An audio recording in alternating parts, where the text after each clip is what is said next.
we discussed the studies being done at Johns Hopkins with the psilocybin, the mystical experience. Okay. I don't know if you ever followed up on it or looked up on it, but basically what they're saying is their findings are in accordance to a view known by truly gifted mystics, philosophers, physicists, as the perennial philosophy. And I mentioned it last time to you, Tracy, but I don't know if you ever looked into it. Well, let's check it out right now.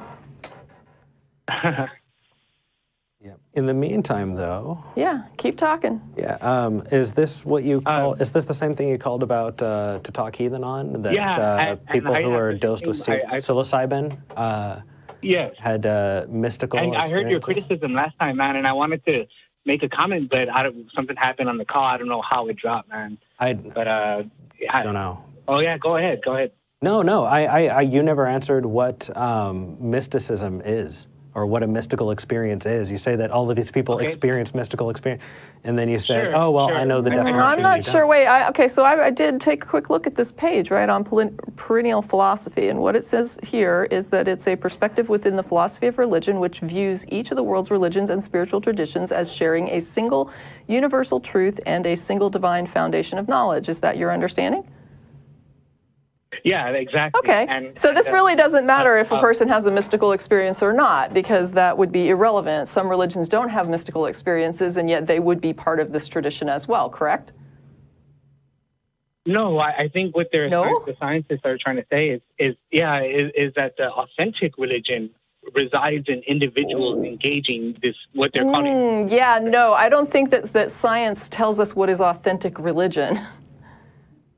Well, I mean, that's the implication out of what they're finding. Like, in other words, like, I realize that science doesn't go out. It's not in the purview to try to discover God. It doesn't go out and say, okay, we're out to prove or disprove God. Each of the world's religions and spiritual traditions share a single universal truth and single divine foundation of knowledge. Is that your understanding of perennial philosophy? Well, it's perennial philosophy has shifted due to this research. In other words, the view has shifted towards emphasis on these type of experiences. Why? When there are religions that are recognized that don't have these experiences, why would it shift toward that instead of towards something more universal? What do you mean, which religion?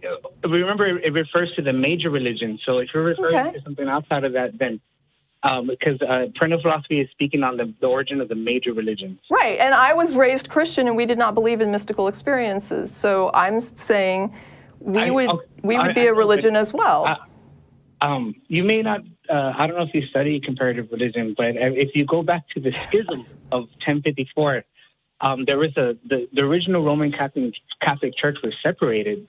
The original Eastern Orthodox tradition always practiced mysticism. There was Christian monks. Okay, let me try to just make this simple. There are loads of religions who do not have mystical experiences, and those are legitimate religions. If the idea is to find the universal reality behind all the religions, I would think you would want to find the universal experience instead of something that happens to some and not others. You're postulating that. I don't think that's true. No, I'm reading here at the definition of perennial philosophy. I can try to find another definition. No. I understand you're reading that, but I'm saying that your assumption that the Christianity is not about mystical experience is not true, because if you actually go into the origins of the religion, that's what you find. Right, but I'm talking about religions, all religions, right? And so there are sects of Christianity who do not have this experience. So we would want to, I would think, look at the universal experience that would be. I agree, but scholars have recognized this, and they have found the point where it broke off. Okay, well, wherever it broke off because some people didn't have this experience that you're saying is universal in religion. And so there are some people who don't have this universal experience, which means that it is not a universal experience. Well, you see, it broke off in such a way where the religions that didn't emphasize this, they took if you look into the schism of 1054, religion. What difference does it make? Are we saying that these religions have a universal foundation or that they don't? Yes. Okay, they exactly. do. Then the ones that don't have mysticism should be included in that, and we should look for what is universal because... No, I'm saying I'm saying those religions broke off from their original foundation. Because they weren't having the same ideas, thoughts, and experiences. No, not because of that, because they misinterpreted their original text. If you look into the schism of 1054... No, I'm serious. No. Wait a minute. I'm serious. These are religions that exist today who do not have this experience. Therefore, it is not a universal. I understand that, right. But it's because for thousands of years they have... I don't care why they're not having the experience. They're not, which means it's not a universal. And honestly, so if it doesn't fall into your spectrum, right, if it doesn't fall into the exact thing that you're trying to say, then, they just deviated from it? What about I don't know? Is there any room in there for I don't know? This is not my view. I'm trying to reiterate what has been demonstrated by science. Why would I want to talk to you about someone else's view? Yeah. I thought this show was to talk to callers about what they believe and why.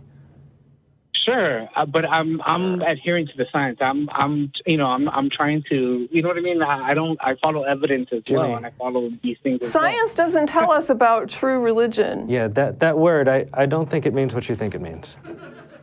I would say that that's your biased perspective. If you refer to what I'm referring to, the schism of 1054, you will see. I don't care what happened in 1054. We have examples of religions today who do not have this experience. But I don't care why they don't have it. What I'm trying to tell you, it's been centuries. Today's conception is a contortion of what it originally meant. It's a misconception. I don't care. It's a religion. It's still a religion. These are still religions. And where are you getting that it's from? A remnant of what Christianity is a break-off from Judaism, but I don't care. It's still a religion. I don't care what it came from. Sure. But I would argue that it's a pale reflection of what it originally meant. How would you know?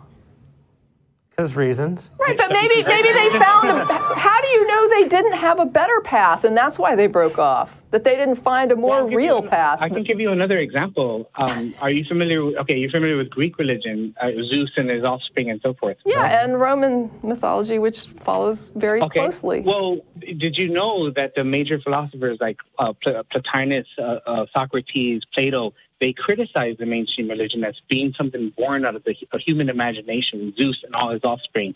And for them, the true religion was through gnosis. It was what Plotinus would eventually call the one. What I'm saying is people can argue all day about which religions are the true religions because everybody's pointing at each other saying, I am and you are and they are. And half of them are saying we're the only true religion and nobody else that tells you anything religious is telling the truth. But my point is there are loads and loads of religious people who consider themselves to be part of a true religion who do not have a mystical experience. And you explaining why doesn't change the fact that it's a fact.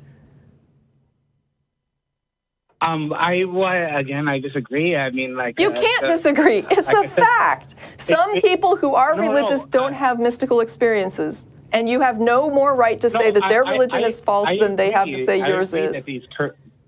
I agree that these modern sects don't emphasize mystical experience. If you even try to mention it, you'll probably... Yeah, I don't know that every sect historically ever had this mystical experience. I know that there are some that did. Well, I would disagree with that. You couldn't possibly know if that were true or not. You could not... Not all religions have been historically recorded. There is no way to know that every religion in history up until 1054 had mystical experiences. Do you understand the implications of trying to make that claim? It's an impossible claim to make. I think people are making it today. I mean, there's... It's an impossible claim to make. If somebody claims that they know that, they are wrong.